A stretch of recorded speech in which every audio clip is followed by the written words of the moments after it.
지금부터 5.18 민주화운동 희생공명을 추모하는 장대가 있겠습니다. 먼저 장대가를 대표하여 정청래 더불어민주당 당대에서 서운하와 찬양을 드리겠습니다.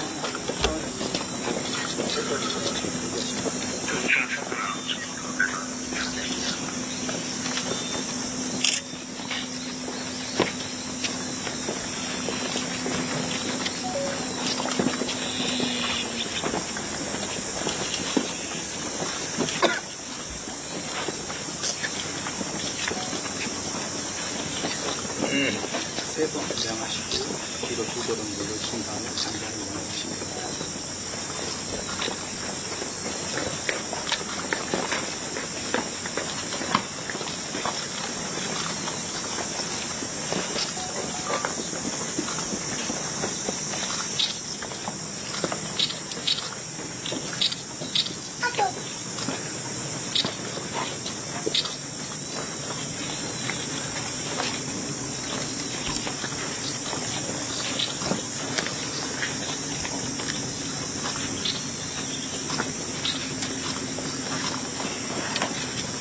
다음은 5.18 민주화운동 희생명령에 대하여 경례와 공명을 올리겠습니다.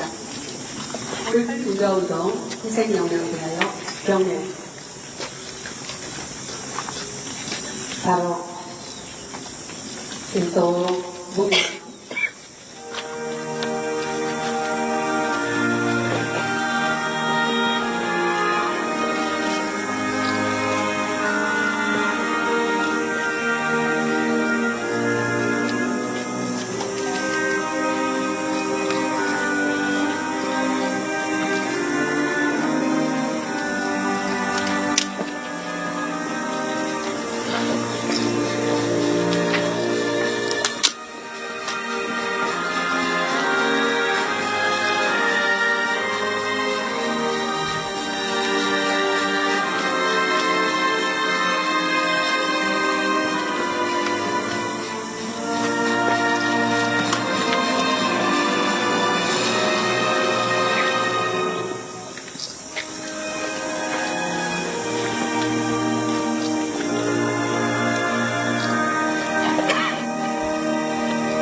바로 이상으로 장대식을 마치겠습니다.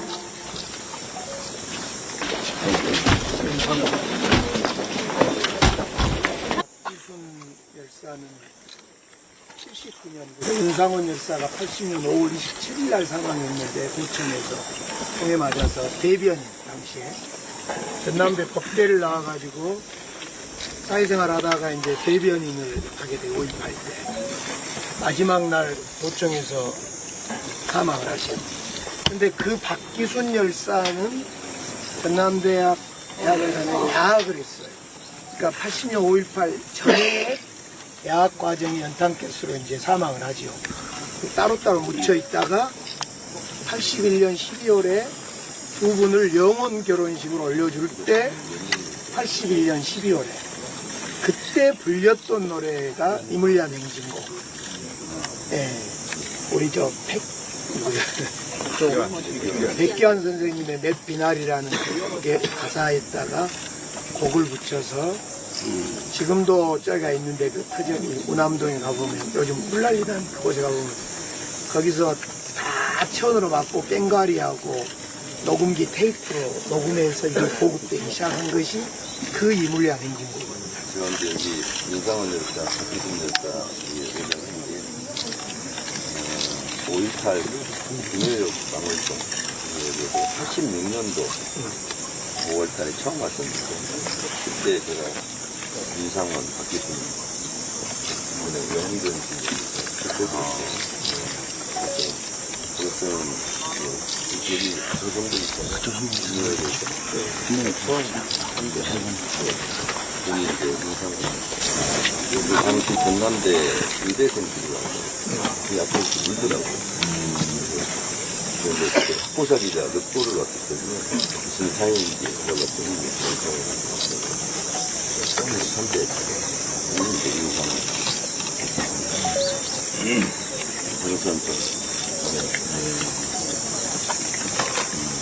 5월의 상징이죠.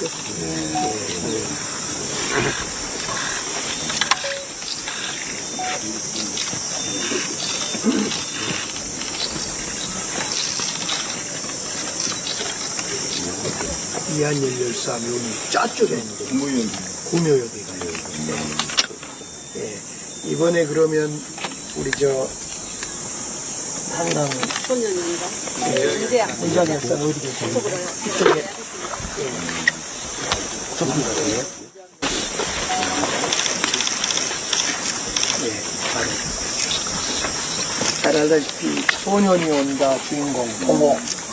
동호의 상징이 문지양 열사입니다. 당시에 광주 상고 1학년, 1학년일 때, 그죠? 네네, 맞습니다. 이 옆에 친구가 있는데 나란히 친구랑 같이 죽어요. 3명이 죽어요. 저기 3명이.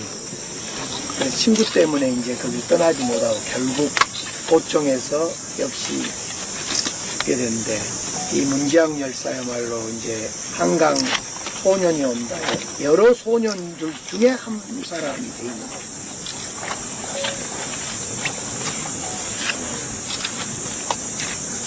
문제 가족은 지금 어머니 계시고 누님도 계시고 64년생이니까 당시에 상고 1학년 당시에 이쪽에 이제 몇 분들이 고등학생들이 이제 사망한 당시에 고등학생들이 많이 참여했죠. 저도 이제 교진한 사람인데 우리 같은 사람은 살고 이런 경우는 이제 죽고 그랬는데 저는 2학년, 여기 1학년. 그때 고3, 2, 1 많이 죽거나 그랬죠. 고등학생들도 술지. 그렇죠. 고등학생, 당시에는 고등학생들이 거리로 많이 나왔죠. 우리 나이대로. 8, 2, 8, 2,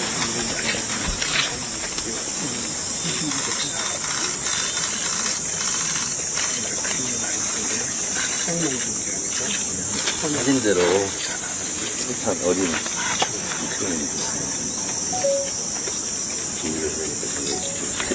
여기는 80년 당시에 행불로 인정되신 분들 묘역이에요. 그래서 뭐 봉분이 저쪽과 다르게 봉분이 없고 비석에도 누구누구 묘가 아닌 누구누구령 그래서 용언만 여기다 모시고 있다. 그래서 저희 묘지에는 행불자가 84명인데 지금 79분을 저희 묘지에서 모시고 있는 상황이고요. 이분이 80년 5월 21일 날 행불이 됐어요. 이분은 당시 저대부석고등학교 1학년 고향이 고흥입니다. 80년 당시에 대도시로 강주로 유학을 왔어요. 그러면 공부를 잘했겠죠? 그래서 서울대가 꿈이고 꿈이 창창한 젊은이였는데 80년 5월을 만나서 그 꿈이 풍비박산이 됐습니다. 자, 고교 생육여령이 광주에 5월 20날 내려져요. 그래서 학교 갈 필요는 없지만은 또 지금 시내 상황이 안 좋으니까 이제 강주에서 지산동이라고 조대 근처에서 하숙을 하고 있었어요. 불광사라는 절집에서 하숙을 하고 있다가 시내 상황이 안 좋으니까 시골 고향이라도 가 있어야 되겠다라고 생각을 하고 같이 하숙을 하는 대학생 2명, 또 다른 고등학생 1명. 그래서 이른 새벽에 젊은 청년 4명이 조대 뒷산 쪽으로 넘어가려고 합니다. 예, 지금 시내는 차가 안 다녀요. 그래서 조대 뒷산 쪽으로 해서 너리째라는 고개 하나만 넘으면은 강주하고 하순의 경계예요. 그래서 강주는 차가 안 다니니까 하순까지 가면 차를 얻어 타고 바로 집에 갈 수 있겠다라고 판단을 한 거죠. 근데 이미 조선대 쪽에는 공수 7공수여단 35대대가 이미 매복에 있는 상황이에요. 젊은 청년들이 산으로 와요. 새벽에 그들을 가만히 뒀겠습니까? 꼼짝 마라, 움직이면 쏜다 하니까 꼼짝 안 하고 있었을까요? 누군가는 도망을 갖고 누군가는 잡혔고 구타를 당하고 그런 상황들이 감히 짐작이 되죠. 집에서는 뒤늦게 강주의 상황들을 알았어요. 지금 같으면 SNS가 있으니까 금방 강주의 정청래 대표님께서 묘지에 방문하셨습니다라고 금방 퍼뜨려질 건데 당시는 언론 통제, 강주의 상황들이 제대로 보도가 안 된 거잖아요. 그래서 강주의 상황들을 뒤늦게 집에서 알았습니다. 그래서 불광사 절집에 하숙하는 집에 전화를 했더니 무슨 소리냐, 간지가 언젠데 그런 거예요. 그렇다면 내 아들한테 무슨 문제가 있구나 해서 부랴부랴 강주로 가족들이 올라와서 시신 없는 것들이 주인 없는 시신들이 대학병원에 있다고 하니까 대학병원을 다 찾아다녔지만 결국은 찾을 수 없었습니다. 그래서 사실 여기 행불로 인정되신 분들 같은 경우도 지난한 세월 정권과 끊임없이 싸워서 이 자리에 와 있는 경우 행불이 되다 보니까 더더욱 증명하기가 어렵잖아요. 인후부정도 세워야 되고 그 당시 상황들을 어떻게 얘기해야 되고 그래서 어려운 상황에서 여기까지 와 있는 경우가. 그래서 사실 이분들이 가장 부러운 것이 저기 뒤돌아보시면 바로 무등산이 있습니다. 강주의 명산 무등산이 훤히 보이는 곳에 이분들이 자리에서 명장이 있을 수 있지만 더 부러운 자리는 다름이 아닌 바로 옆자리겠죠. 내 사랑하는 가족이, 아버지가 돌아가셨다면 시신이라도 들어볼 수 있으면 좋으련만 하는 그런 아쉬움들이 남죠. 옆자리로 가는 게 소원이겠군요. 그렇죠. 맞습니다. 그래서 여기 비석 뒤에 새겨진 거를 한번 제가 읽어드릴게요. 무등을 오르는 사람들이 너의 소객들이구나. 옥하나 이제 나오너라. 이 땅에 일어나 말하여라. 안매장된 너의 육신을 깃발처럼 흔들며 천둥 번개로 말하여라. 라고 써졌습니다. 자, 여기 측면에 보시면은 처가 있어요. 말이 안 맞죠? 제가 얘기를 했는데 처가 있다라는 거는 나중에 영혼 결혼식을 했다는 거죠. 부모 입장에서는 그렇죠. 내 자식이 청춘에 일찍 갔는데 그래도 나중에 짝이라도 찾아주고 싶은 마음일 거예요. 그래서 나중에 영혼 결혼식을 시켜줘서 처가 있는 거고요. 여기 보시면은 어머니가 김진덕이에요. 고용서라고 하는 지인이 김진덕 여사의 오울이라는 시를 썼어요. 제가 그 시 한 편 들리고 오늘 안내는 간단하게 여기서 마무리를 하겠습니다. 김진덕 여사의 오울, 고용서, 녹동에서 반나절, 강주에 가 닿으면 망월동에서 또 반나절, 내 이름 석자 쓰다듬을 왔다. 아무도 죽음을 못 봤으니 제대로 죽지도 못한 내 새끼. 네 아버진 저렇듯 뒤팀지고 모르는 척 고개 돌려도 가슴에 눈물이 그렁그렁해. 시신 없는 부덤이 무슨 소용이나. 남들은 뒤에서 수군댄다만 구천을 떠도는 너의 혼이기에 자석처럼 쓸려오는 애미우 마음. 19, 너를 만나고 가는 날은 하루해가 짧아 쓸쓸히 저물어 돌아가는 것을 어디에 누워서 꿈을 꾸는 거냐. 옥하나. 라는 이런 시입니다. 사실 이 시 한 편이 80년 5월에 자식을 잃은 부모의 마음을 충분히 대변한다고 생각합니다. 오늘 방문해 주셔서 감사합니다. 아이고, 감사합니다. 사랑도 명예도 이름도 남김없이 이곳 5.18 광주민주화운동 국립묘지에 누워 계시는 광주 영령들을 생각했습니다. 80년 전두환 신군부 일당이 비상계엄을 일으켜 광주 시민들을, 무고한 광주 시민들을 학살했던 그 처참한 참혹한 광경을 바로 어제의 일이라고 여러분 생각해 보십시오. 어떤 마음이 들겠습니까? 작년 12월 3일 비상계엄 내란 사태가 8개월이 지난 일이 아니라 바로 어제 일어난 일이라고 생각해 보십시오. 여러분, 시간이 지났다고 분노가 사그라지는 것은 헌법과 민주주의를 흐릿하게 만드는 일입니다. 80년 5월 광주에서 일어난 일도 작년 12월 3일 총을 들고 쳐들어온 계엄군들의 무참하게 짓밟힌 국회의사당, 민주주의, 헌법 유린이 바로 어제 일어난 일이라고 생생하게 기억하시기 바랍니다. 우리가 80년 5월 광주를 12월 3일 비상계엄 내란을 철저하게 처벌하고 단죄하지 않는다면 또다시 이러한 참극이 벌어질 것입니다. 따라서 광주 영령들이 바라는 뜻대로 대한민국의 법대로 내란 세력을 척결하겠다고 저는 다짐하고 왔습니다. 어느 유명한 역사학자가 역사란 과거와 현재 끊임없는 대화의 연속이라고 말했습니다.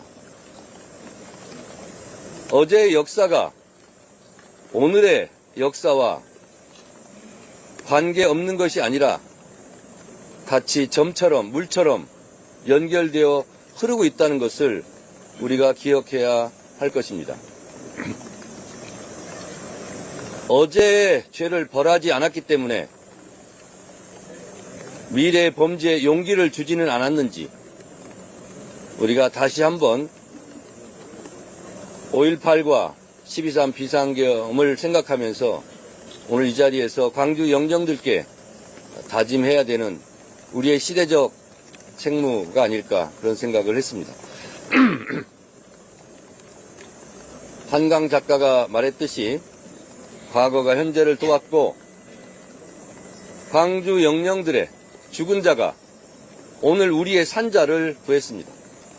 만약 윤석열 일당의 비상계엄이 성공했더라면 이재명 대통령도 정청래도 불기의 객이 되어서 어디에서 시신도 찾지 못하고 아까 보았던 그 홀령만 모시는 그러한 처지가 됐을지 모릅니다. 여러분, 노상원 수첩을 똑똑하게 기억해야 합니다. 그들이 얼마나 많은 사람을 죽이려 했는지 여러분, 그 노상원 수첩과 타협할 수 있습니까? 노상원 수첩과 악수할 수 있습니까?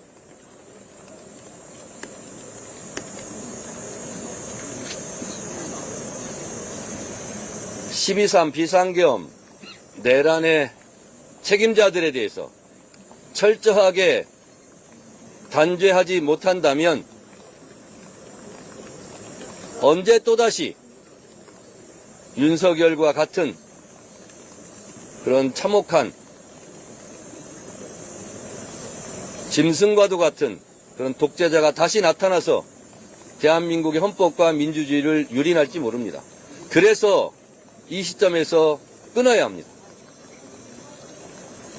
80년 5월 광주가 없었다면 87년 6월 항쟁이 없었을 것이고 87년 6월 항쟁이 없었다면 오늘의 헌법이 없었을 것입니다. 오늘의 헌법이 없었다면 우리는 윤석열 일당의 비상계엄을 국회에서 막아낼 방법이 없었을 겁니다. 따라서 12.3 비상계엄 당시 국회의장께서 비상계엄 해제안을 의결할 수 있었던 것은 지금의 헌법 덕분이고 6월 항쟁 덕분이고 5.18 광주 민주화운동의 덕분입니다. 80년 5월 광주가 없었다면 지금 서 있는 우리는 살아있는 사람이 아니라 죽은 자가 되어서 시체가 되어서 어디에 묻혀 있을지 모릅니다. 그래서 저는 오늘 광주 민주화운동 광주 영령들께 무한한 감사와 그리고 그분들의 희생을 헛되지 아니하겠다고 다짐하고 돌아갑니다. 이재명 대통령의 국정 철학이 특별한 희생에는 특별한 보상이 따라야 된다라는 원칙에 맞게 제가 지난 대선 과정, 전당대회 과정에서 대한민국 민주주의 발전에 호남이 기여한 바가 큰데 국가는 호남 발전에 무엇을 기여했는가? 라는 질문을 저한테 던졌습니다. 이제 이재명 정부와 더불어민주당은 그 질문에 답해야 된다고 생각합니다. 그래서 호남 발전 특위를 만들었고 그 호남 발전 특위에서 충분히 협의하고 논의하고 호남 발전에 대한 방향을 내온다면 그것을 당의 사업으로 정부께 건의해서 호남인들의 한이 조금이나마 풀릴 수 있도록 당 대표로서 최선의 노력을 다하겠습니다. 고맙습니다.